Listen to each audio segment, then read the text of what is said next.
Hello बच्चों। तो आज हम इस लेक्चर के अंदर बेसिकली इलेक्ट्रॉनिक कॉन्फ़िगरेशन के बारे में पढ़ेंगे कि जो एलिमेंट्स के एटम्स होते हैं उनके ऑर्बिटल्स को हम किस प्रकार से फिल करेंगे, कितने ऑर्बिटल में कितने इलेक्ट्रॉन आएंगे, तो वो होता है उसकी इलेक्ट्रॉनिक कॉन्फ़िगरेशन। क्लियर है? तो आज हम एलिमेंट्स की इलेक्ट्रॉनिक कॉन्फ़िगरेशन के बारे में लिखना सीखेंगे। तो इससे पहले एक थोड़ा सा ओवरव्यू ले लीजिए कि जैसे कि आपको पता है जो एस ऑर्बिटल होता है उसके अंदर सिर्फ एक ही, जो एस सब सेल होती है उसके अंदर सिर्फ एक ही ऑर्बिटल होता है। क्लियर है? तो एस में कितने इलेक्ट्रॉन आ सकते हैं? ज्यादा दो आएंगे बेटा, क्योंकि एक ऑर्बिटल में मैक्सिमम दो इलेक्ट्रॉन आ सकते हैं। और दूसरी तरफ पी जो होता है उसके अंदर कितने ऑर्बिटल होते हैं बेटा? तीन होते हैं, आपको पता है। और एक ऑर्बिटल में कितने इलेक्ट्रॉन आते हैं? दो आते हैं मैक्सिमम। तो तीन में कितने आ जाएंगे? छह। तो यानी कि पी में मैक्सिमम छह इलेक्ट्रॉन आ सकते हैं। इसी प्रकार से डी में बेटा कितने ऑर्बिटल होते हैं? पांच ऑर्बिटल होते हैं, जैसा कि मैंने आपको पढ़ा रखा है। तो पांच में कितने इलेक्ट्रॉन आएंगे? मैक्सिमम 10 इलेक्ट्रॉन आ सकते हैं मैक्सिमम। क्लियर है? पी वाली में 6 से ऊपर नहीं आएंगे, एस वाली में 2 से ऊपर नहीं आएंगे, और डी वाली में 10 से ऊपर नहीं आएंगे। इस बात को एक बार थोड़ा सा याद कर लीजिएगा कि एस के अंदर मैक्सिमम 2 इलेक्ट्रॉन आ सकते हैं, पी के अंदर मैक्सिमम 6 इलेक्ट्रॉन आ सकते हैं, डी के अंदर मैक्सिमम 10 इलेक्ट्रॉन आ सकते हैं। वो मैंने उनके नंबर ऑफ ऑर्बिटल के अकॉर्डिंग लिखा है। पी में तीन ऑर्बिटल होते हैं। क्लियर है? तीन ऑर्बिटल होते हैं तो एक में दो इलेक्ट्रॉन आते, तीन में छह आएंगे। उस तरफ डी में पांच ऑर्बिटल होते हैं बेसिकली बेटा, एक ऑर्बिटल में दो इलेक्ट्रॉन आते हैं, पांच में कितने आएंगे? 10 आएंगे। ठीक है, इस बात को थोड़ा सा एक बार याद कर लीजिएगा। तो अब हम यहां पर इन ऑर्बिटल्स की इलेक्ट्रॉनिक कॉन्फ़िगरेशन को लिखते हैं। ये ऑर्डर याद रखना होगा आपको कि पहले 1s के अंदर इलेक्ट्रॉन आएंगे, जब 1s पूरा भर जाएगा फिर 2s के अंदर आ जाएंगे, फिर 2s जब पूरा भर जाएगा फिर 2p के अंदर आएंगे, एंड सो ऑन। क्लियर है मेरी बात? अब सबसे पहले अगर मैं हाइड्रोजन की इलेक्ट्रॉनिक कॉन्फ़िगरेशन लिखता हूं तो हाइड्रोजन में बेटा कितने इलेक्ट्रॉन होते हैं? हाइड्रोजन में एक इलेक्ट्रॉन होता है, इसका एटॉमिक नंबर 1 है तो इसके अंदर नंबर ऑफ इलेक्ट्रॉन भी 1 होंगे। तो पहला इलेक्ट्रॉन पहले ऑर्बिटल के अंदर भरिए 1s के अंदर, 1s1। यहां पर हम लोग किसको इंडिकेट करेंगे? उस ऑर्बिटल की इलेक्ट्रॉन को। क्लियर है? तो इसकी सिंपल सी नोटेशन बनती है n l raise to the power x.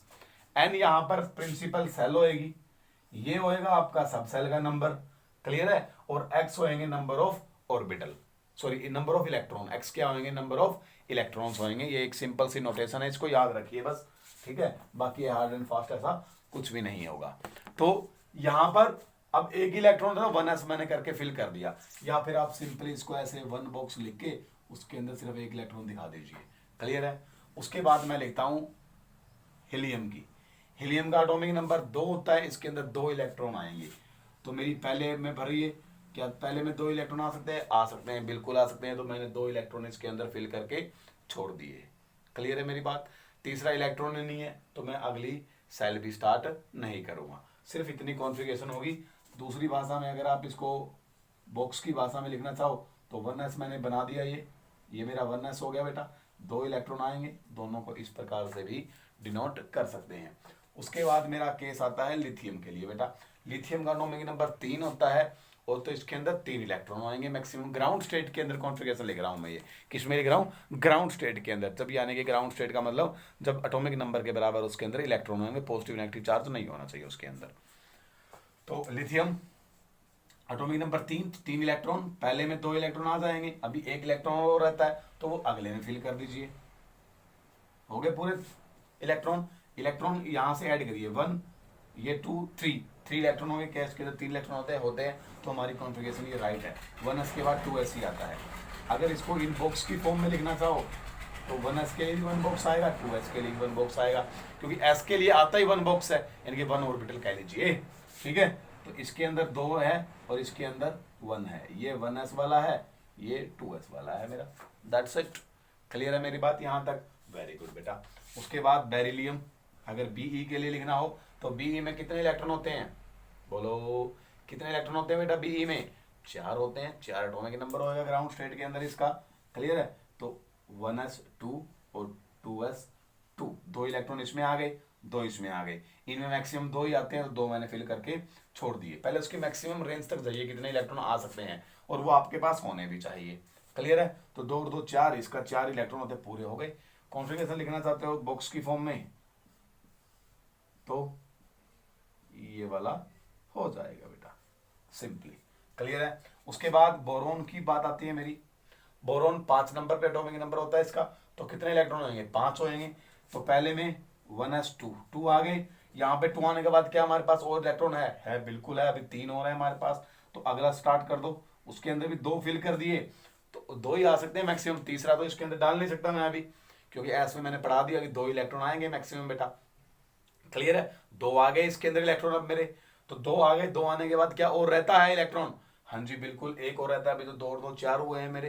Clear, एक इलेक्ट्रॉन और रहता है। तो अगला स्टार्ट कर लीजिए, 2s के बाद क्या आती है, 2p आती है, तो उसके अंदर 1 आ जाएगा, क्या आ जाएगा, 1 आ जाएगा सिंपली। क्लियर है मेरी बात। अगर बॉक्स की फॉर्म में लिखना चाहते हो तो ये 1s हो गया, ये 2s हो गया, ऊपर लिख रखा है मैंने।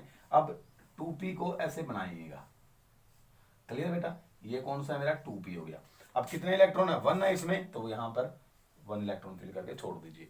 आप वो चाहिए यहाँ लिख दो, चाहिए यहाँ लिख दो, लेकिन थोड़ा अच्छा लगे लिखने में इसलिए मैंने यहाँ पर लिख दिया है। वो ये हो सकता है किसी में भी, 2px में भी, 2py में भी, 2pz में भी। इसी कॉन्फ़िगरेशन को ऐसे भी लिख सकते हो, 1s2, 2s2, 2p1x, ऐसे भी आ सकते हैं लिखने में। ये 1x भी लिख सकते हो इसको, 1y भी लिख सकते हो इसको, और 1z भी लिख सकते हो। क्लियर है, वो तो हमारी मर्जी है। क्लियर है, तो बुक में कंफ्यूज मत होना क्या लिख रखा होगा। उसके बाद तो इसी तरह से बेसिकली बेटा कॉन्फ़िगरेशन आपकी होती रहेगी। अब अगर मैं कार्बन के लिए इलेक्ट्रॉनिक कॉन्फ़िगरेशन लिखता हूँ, किसके लिए लिखता हूँ, कार्बन के लिए अगर मैं इलेक्ट्रॉनिक कॉन्फ़िगरेशन आपको लिख के दिखाऊं, इसका एटॉमिक नंबर कितना होता है बेटा, 6 होता। तो ग्राउंड स्टेट में से इलेक्ट्रॉन कितने होंगे, 6 ही होंगे। तो नंबर ऑफ इलेक्ट्रॉन कितने होंगे बेटा, 6 होंगे। उनको फिल करने देखिए, पहले में 2 आ जाएंगे, दूसरे में भी 2 आ जाएंगे। क्लियर है, उसके बाद 2p आता है। हमारे पास अभी और इलेक्ट्रॉन रहते हैं, तो इसलिए मैंने 2p स्टार्ट कर दिया। अब 2 2 4 हो गए, रह गए कितने, 2 और बच गए। टोटल 6 थे, 4 मैंने फिल कर दिए, 2 और रह गए, 2 यहाँ पर फिल करके छोड़ दीजिए। क्लियर है, अब इनके लिए आपने सीख ही लिया। इसके लिए अगर बॉक्स बना के देखना हो तो इस प्रकार से, एक इलेक्ट्रॉन इसमें, एक इसमें दिखाया जाएगा। क्लियर है, और थोड़ा लिखना चाहते हो 1s2, 2s2 और 2p1x और 2p1y भी हो सकता है कॉन्फ़िगरेशन में। क्लियर है बात मेरी बेटा, यहाँ तक जेड भी हो सकता है, यहाँ पर भी जेड हो सकता था। क्लियर है, तो ये मेरी इलेक्ट्रॉनिक कॉन्फ़िगरेशन हो गई कार्बन के लिए। अब अगले के लिए लिखना हो बेसिकली बेटा मुझे, मान लीजिए कि यहाँ पर नाइट्रोजन के लिए लिखनी है मुझे अब कॉन्फ़िगरेशन। तो नाइट्रोजन का एटॉमिक नंबर 7, तो इलेक्ट्रॉन भी उसमें ग्राउंड स्टेट में 7 होते हैं। तो 1s2, 2s2, अभी 4 मैंने फिल कर दिए, टोटल 7 है, 3 और रह गए। तो p में अब कितने आ जाएंगे बेटा, 3 आ जाएंगे मेरे। क्लियर है, तो इस तरह से ये प्रोसेस चलता रहेगा। अब इसकी अगर बॉक्स की फॉर्म में लिखनी हो, ये तो सिंपल हो ही जाएगा, तो इसमें तीनों में एक एक फिल करके दिखा दीजिएगा बेटा, ठीक है। और इसको 2p1x, 2p1y, 2pz भी हो सकता है ये। क्लियर है मेरी बात यहाँ तक, वेरी गुड। उसके बाद बेटा ऑक्सीजन वाला आता है। अब ऑक्सीजन का एटॉमिक नंबर कितना होएगा, 8 होएगा बेटा, इलेक्ट्रॉन भी 8 होएंगे। तो यहाँ पर p में कितने आ जाएंगे, अब 4 आ जाएंगे मेरे। उसके बाद अगर हम नाइट्रोजन की लिखना चाहते हैं बेसिकली बेटा, सॉरी नाइट्रोजन की नहीं, इसके बाद हमारा फ्लोरीन आता है। तो फ्लोरीन का एटॉमिक नंबर बेटा 9 हो जाएगा। नंबर ऑफ इलेक्ट्रॉन उसमें कितने होते हैं, 9 होते हैं मेरे। क्लियर है, तो यहाँ पर कितना आ जाएगा, फिर 2p5 आ जाएगा मेरा। क्लियर है मेरी बात यहाँ तक, वेरी गुड बेटा, बहुत अच्छी बात है फिर तो अब यहाँ पर अगला फिर क्या आएगा, न्योन आ सकता है मेरा। न्योन के लिए फिर बेटा एटॉमिक नंबर 10 हो जाएगा। नंबर ऑफ इलेक्ट्रॉन कितने हो जाएंगे, 10 हो जाएंगे। तो यहाँ पर कितने आ जाएंगे, 6 आ जाएंगे। क्या आ जाएंगे बेटा, 6 इलेक्ट्रॉन इसके अंदर आ जाएंगे p में। अब मैक्सिमम 6 ही आ सकते हैं, अगर इससे अगले की लिखनी हो तो p में 6 ही आएंगे। अब अगला ऑर्बिटल स्टार्ट होगा अब जा करके, कहीं p में मैक्सिमम इलेक्ट्रॉन अब फिल हो गए हैं जितने उसके अंदर आ सकते थे। क्लियर है मेरी बात यहाँ तक, वेरी गुड बेटा। अब यहाँ देखिए 2s2p, क्या 2d होता है, नहीं होता। तो यानी कि मेरी सेकंड सेल, यानी कि दूसरी जो सेल होती है वो पूरी फिल हो चुकी है मेरी। क्लियर है, तो ये जो पूरी फिल हो गई है, अब इसके अंदर से ना तो कोई इलेक्ट्रॉन ले सकता, ना कोई इसके अंदर और इलेक्ट्रॉन आ सकता, न्योन के अंदर ही। तो ये मेरी एक नोबल गैस बन गई, क्योंकि मेरी आउटर सेल क्या हो गई, फुल फिल हो गई है अब। ठीक है, ऐसे ही हीलियम के अंदर भी मेरा क्या आई थी कॉन्फ़िगरेशन, 1s2 हुआ था। अब 1s में और तो होता नहीं कोई भी, 1 में 1p तो होता नहीं है। तो ये भी क्या हो गई, पहली सेल फुल फिल्ड हो गई। तो इसलिए ये भी क्या है, हीलियम भी नोबल गैस। नोबल गैसें कौन सी होती है, जिनकी आउटर मोस्ट सेल क्या हो, कंप्लीटली फिल्ड हो। क्या हो, कंप्लीटली फिल्ड हो, जिसके अंदर और इलेक्ट्रॉन ना आ सकते, ना उससे जा सकते, उसे क्या कहते हैं, नोबल गैस बोलते होते हैं बेटा। तो अब यहां पर आता है मेरा, अगर इससे अगले की लिखनी हो, मुझे सोडियम की कॉन्फ़िगरेशन लिखनी हो Na, उसका एटॉमिक नंबर बेटा 11 होता है, इलेक्ट्रॉन कितने हो जाएंगे उसमें, 11 हो जाएंगे। तो ये 1s2 2s2 2p6। अब सोडियम में इलेक्ट्रॉन 11 है, क्लियर है। अब इलेक्ट्रॉन कितने हो गए टोटल, यहां देख लीजिए, 6 और 2 8 और 2 10 हो गए हैं। अभी एक इलेक्ट्रॉन और रहता है, वो एक इसके अंदर आएगा नहीं, क्योंकि इसके अंदर तो मैक्सिमम 6 ही आ सकते हैं। अगला स्टार्ट कर दीजिए फिर 3s वाला, तो क्या हो गया, 3s1 हो जाएगी बेटा। क्लियर है मेरी बात यहां तक। उसके बाद सोडियम के बाद आपको अगला मैग्नीशियम का लिखना हो, तो इसकी कॉन्फ़िगरेशन 12 इलेक्ट्रॉन हो जाएंगी। तो एस में कितने आ जाएंगे, फिर 2 आ जाएंगे बेटा। उसके बाद एल्यूमिनियम के बाद आपको, मैग्नीशियम के बाद एल्यूमिनियम का लिखना है, तो कितने हो जाएंगे यहाँ पर 13, atomic number 13, number of electron भी 13 हो जाएंगे। तो 3s2 तो फिल हो गया मेरा, 3s2 तो फिल हो गया। पहले मान लीजिए आपने ये लिख दी, आपको लग रहा है गलत है या सही है, इसको आइडेंटिफाई करिए। एल्यूमिनियम इलेक्ट्रॉन 13, क्या मेरे यहाँ पे 13 हो गए इलेक्ट्रॉन, काउंट कर लो, 2 और 2 4 और 6 10 और 2 12 नहीं हुए, तो इसका मतलब एक इलेक्ट्रॉन और आएगा। अब वो इसमें आ नहीं सकता, क्योंकि एस में 2 ही आ सकते हैं। तो 3s के बाद कौन सी आती है, 3p, 3p के अंदर डालना स्टार्ट कर दीजिए 1। क्लियर है, इस प्रकार से ये प्रोसेस चलता रहेगा। अगले के लिए एल्यूमिनियम के बाद कौन सा आएगा, फिर सिलिकॉन आएगा, सिलिकॉन के लिए p में 2 हो जाएंगे बेटा। क्लियर है, उसके बाद सिलिकॉन के बाद कौन सा आता है, फॉस्फोरस आता है, फॉस्फोरस में यहाँ पर 3 हो जाएंगे मेरे। उसके बाद कौन सा आएगा फॉस्फोरस के बाद, बोलो, सल्फर आती होती है मेरी 16 नंबर के ऊपर, तो यहाँ पर मेरा 4 आ जाएगा, क्योंकि अभी तक इसमें आ सकते 6 तक आ सकते, तो सारे इसके अंदर फिल करते जाइए, अभी तक 6 ना हो जाए इसमें। क्लियर है, उसके बाद क्लोरीन, क्लोरीन का नंबर कितना होता है, 17 होता है, तो 17 के लिए यहाँ पर कितने हो जाएंगे, फिर 5 हो जाएंगे मेरे। क्लियर है, उसके बाद कौन सा आता है, आर्गन। आर्गन के लिए मैं थोड़ा लिख के दिखा देता हूँ, कितना नंबर होएगा, 18 नंबर पे, तो 18 इलेक्ट्रॉन होंगे। तो अब इसके अंदर बेटा ऐड कर लो, 2 और 2 4 और 6 10 और 2 12, 6 और आ सकते हैं। तो क्या इसमें 6 आ सकते हैं मैक्सिमम, बिल्कुल आ सकते हैं। क्लियर है, तो ये सेल भी क्या होगी मेरी, कंप्लीटली फील्ड हो गई है। अब वैसे होता 3D भी है, लेकिन 3D से पहले तो 4s नई सेल होती है, 3D से पहले 4s, तो इसलिए हम इसको भी बोलते हैं कि कंप्लीटली फील्ड हो चुका है। तो आर्गन भी हमारी नोबल गैस होती है बेटा, क्या होती है, नोबल गैस, जो किसी के साथ रिएक्शन नहीं करती होती, या फिर कह लीजिए इसकी आउटर सेल क्या हो, कंप्लीटली फील्ड हो। ओके मेरी बात यहां तक, वेरी गुड। तो आर्गन के बाद अब आता है मेरा 19 नंबर पे, कौन सा आएगा, पोटासियम। क्लियर है, अब 18 इलेक्ट्रॉन तो यहां तक फिल हो चुके हैं। अगले में ध्यान रखिएगा, 3p के बाद 3d नहीं 4s आएगा, 1। क्लियर है मेरी बात यहां तक बेटा, वेरी गुड। उसके बाद पोटासियम के बाद कैल्शियम, कैल्शियम का एटॉमिक नंबर कितना होएगा, 20 हो जाएगा, 20। यहां पर भी इलेक्ट्रॉन कितने हो गए, 20 हो गए मेरे। तो यहां पर अब अगला इलेक्ट्रॉन 20वां इस 4s2 के अंदर आ जाएगा। अब आगे मुझे अगर 21वें की लिखनी है, क्लियर है, तो वो क्या होगा, स्कैंडियम होता है बेसिकली मेरा, तो atomic number 21, number of electron भी 21। अब यहां 20 तक फुल हो चुके हैं, अगला 3s के बाद 3d, तो 1 इलेक्ट्रॉन 3d में आएगा। अब आगे सारे इलेक्ट्रॉन इसमें आते जाएंगे आगे, जब तक इसमें 10 पूरे ना हो जाए। तो 22 नंबर पे कौन सा आएगा, टाइटेनियम, तो उसमें 2 हो जाएंगे। क्लियर है, 23 नंबर पे कौन सा आएगा, वेनेडियम, तो इसमें 3 हो जाएंगे। क्लियर है, बस यहां पर यह बात सीख लीजिए बेटा, इसको इस प्रकार से लिख दिया, लेकिन आपकी बुक के अंदर क्या लिखा होगा, 1s2 2s2 2p6 3s2 3p6, इस 3d को पहले लिख रखा होगा बस, just for sake of convenience. ठीक है, मैं थोड़ा आसानी से समझने के लिए बात को, इसको अब यहां पे लिखना स्टार्ट कर दिया। जैसे ही 3d सेल आना शुरू हो गया, इसको 4s से लिखा पहले है बस, ठीक है, लिखा इससे पहले है, just only sake of convenience. तो आप इसको भी यहां पे ना लिख के यहां पे लिख लीजिएगा। यहां पे भी लिखना गलत नहीं है, मैं ये नहीं कहूंगा रॉन्ग स्टेटमेंट है, लेकिन थोड़ा यहां पे लिखोगे थोड़ा अच्छा लगेगा भाई, उसको पता चलेगा कि बंदे को नॉलेज है थोड़ी बहुत। क्लियर है, तो आप यहां पर 3d1 को राइट डाउन कर लीजिएगा। ओके, लिखते समय अब यहाँ पर जब 3D स्टार्ट हो जाएगा वो 4s से पहले लिखेंगे हम लोग। क्यों लिखेंगे उस बात का आंसर मैं आगे सिखाऊंगा आप लोगों को। क्लियर है यहाँ तक मेरी बात बेटा? अब मान लीजिए मैं यहाँ तक लिखता लिखता कहाँ पे आ गया, वेनेडियम पे आ गया, बी पे, जिसका एटॉमिक नंबर कितना होता है 23 होएगा।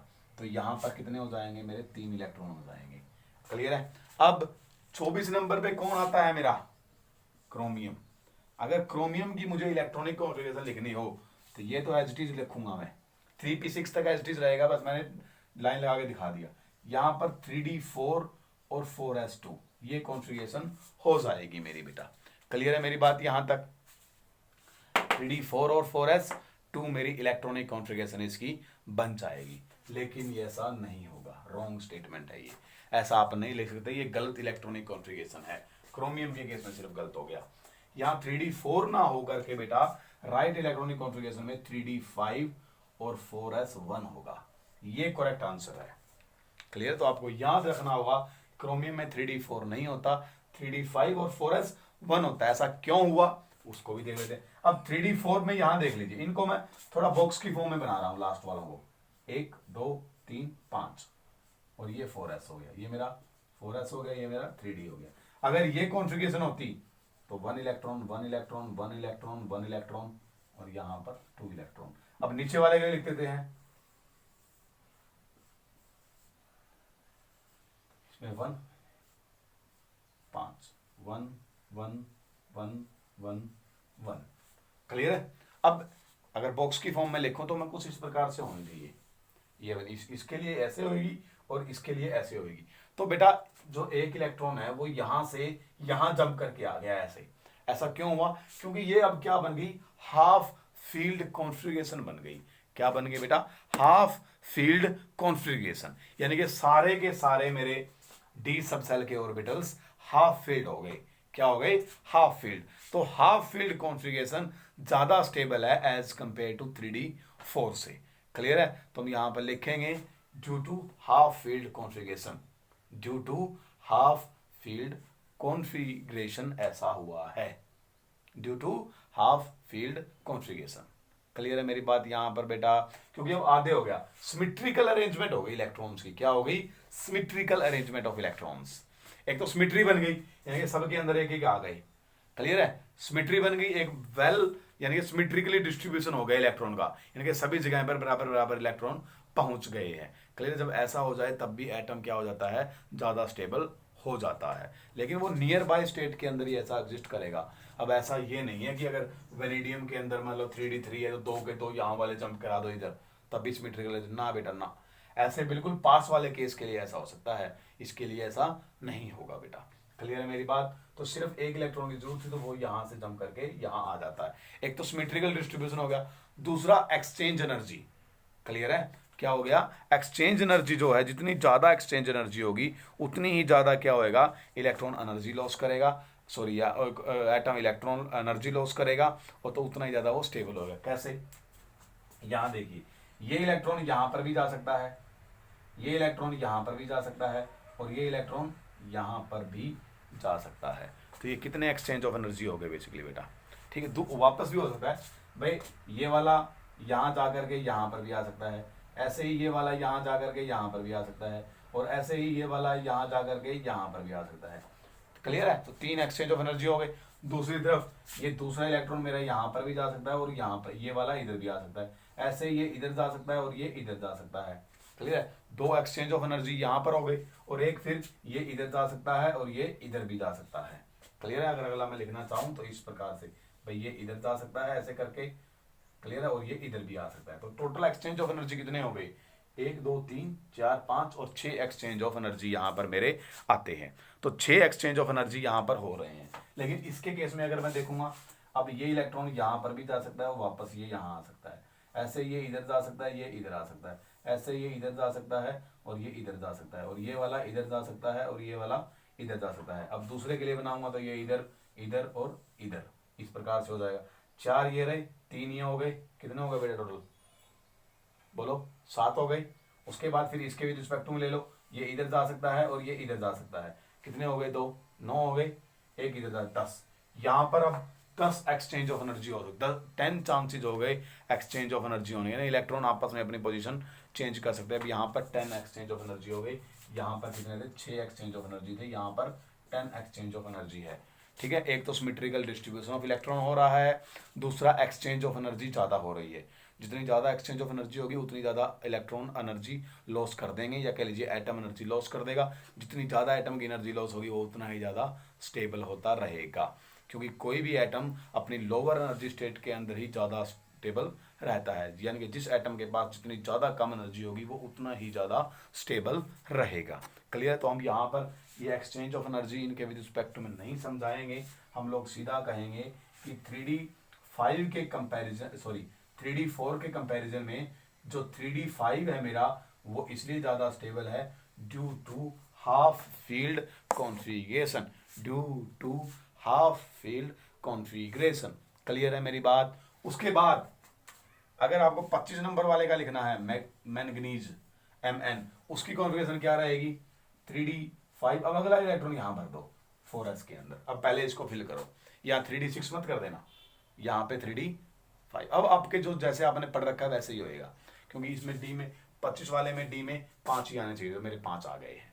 क्रोमियम वाले में गलत आए थे बस, अकॉर्डिंग टू यू, हमारे रूल के अकॉर्डिंग। ठीक है, लेकिन एटम की स्टेबिलिटी के लिए यहाँ पर 3D5 ही आएंगे।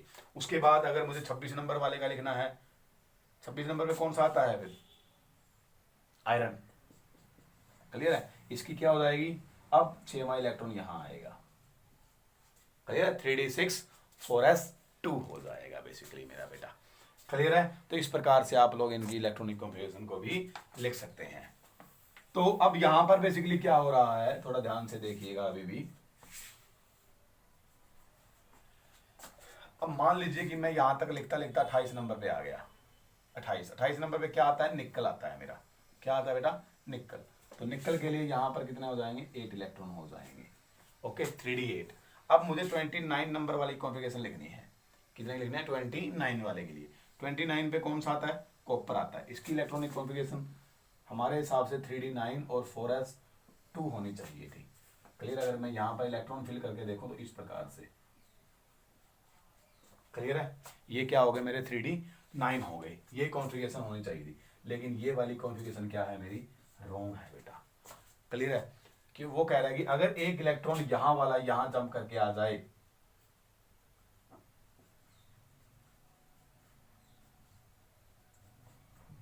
तो यहां पर कितने हो जाएंगे 3D10। अब यहां पर भी क्या हुआ, इलेक्ट्रॉन का सिमेट्रिकल डिस्ट्रीब्यूशन हो गया। क्या हो गया? इलेक्ट्रॉन्स का सिमेट्रिकल डिस्ट्रीब्यूशन, यानी कि हर एक बॉक्स के अंदर, हर एक डी के ऑर्बिटल के अंदर 2-2 इलेक्ट्रॉन आ गए। सिमेट्रिकल डिस्ट्रीब्यूशन ऑफ इलेक्ट्रॉन्स हो गया। वो एक्सचेंज ऑफ एनर्जी का कॉन्सेप्ट भी लगेगा इसके ऊपर। क्लियर है? एक्सचेंज ऑफ एनर्जी को यहाँ पर रहने दीजिए अभी के लिए, सिर्फ इतना याद रखिए कि इसके अंदर क्या है, सिमेट्रिकल डिस्ट्रीब्यूशन ऑफ इलेक्ट्रॉन्स हो गया है। हम वो एनर्जी वाला कॉन्सेप्ट यहाँ पर नहीं लगाएंगे, लगेगा भी नहीं वैसे तो। क्लियर है? तो हम लगा भी नहीं रहे हैं यहाँ पर। तो ये क्या हो गया फिर मेरा, सिमेट्रिकल डिस्ट्रीब्यूशन इलेक्ट्रॉन होने के कारण जो कॉपर है उसकी सही इलेक्ट्रॉनिक कॉन्फ़िगरेशन ये वाली होगी, ना कि ये वाली होगी। तो याद रखिएगा, कॉपर के लिए क्या आएगी 3D10 4s1। आनी तो चाहिए 3D9 4s2, लेकिन आएगी क्या 3D10 4s1। ठीक है? ये क्यों आया? Due to full filled configuration. ऐसा क्यों हुआ? Due to full filled electronic configuration, कि इलेक्ट्रॉनिक में जो एटम है वो फुल फील्ड हो रहा था। क्लियर है? यानी जो ऑर्बिटल जो है वो फुल फील्ड कॉन्फ़िगरेशन की तरफ जा रहा था, ज़्यादा स्टेबिलिटी हो रही थी, इसलिए एक इलेक्ट्रॉन वहां से जंप करके यहाँ पर आसानी से आ गया, इसको फुल फील्ड कॉन्फ़िगरेशन अचीव करवाने के लिए, ताकि उसकी एनर्जी लो हो जाए। ओके, अब उसके बाद जिंक वाला जो होता है 30 नंबर पे, क्लियर है, उसकी फिर वही सेम 3D10 और इसको 4s को पूरा कर दो बस 4s2। क्लियर? आपको जिंक तक ही करनी है, बस आपको जिंक तक की ही इलेक्ट्रॉनिक कॉन्फ़िगरेशन को याद रखना है यहाँ पर। क्लियर है? बाकी पढ़ लीजिएगा सारी की सारी जितनी आपकी बुक के अंदर दे रखा है, लेकिन अकॉर्डिंग टू मी आपको याद सिर्फ जिंक तक इलेक्ट्रॉनिक कॉन्फ़िगरेशन याद रखनी है। उसमें भी सिर्फ जो 2 ही डिफॉल्ट आ रहे हैं, एक क्रोमियम में आया है, एक कॉपर में आया है। क्रोमियम में लिखना है कि due to half filled configuration, copper में लिखना है due to full filled electronic configuration. तो ये था हमारा इलेक्ट्रॉनिक कॉन्फ़िगरेशन के बारे में टॉपिक बेटा। होप सो आप सभी को अच्छे से समझ में आया होगा।